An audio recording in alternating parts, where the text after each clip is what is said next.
السلام علیکم ورحمۃ اللہ وبرکاتہ۔ سنن نبی داود کی حدیث ہے کہ جس شخص نے صبح شام یہ کلمات 7 مرتبہ کہے تو اللہ تعالیٰ دنیا آخرت کے اہم معاملات میں اسے کافی ہو جاتا ہے، اور کلمات ہیں حسبی اللہ لا الہ الا هو علیہ توکلت وہو رب العرش العظیم۔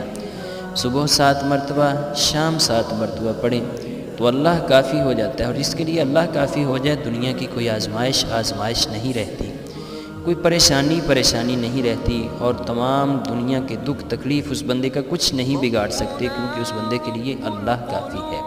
تو اللہ کی معیت، اللہ کے ساتھ کے لیے اور معاملات میں آسانی کے لیے یہ اپنی زندگی کا ایک اصول بنا لیں، صبح و شام اس کی پابندی کریں تو اللہ انشاءاللہ ہمارے ساتھ ہے۔ السلام علیکم ورحمۃ اللہ وبرکاتہ۔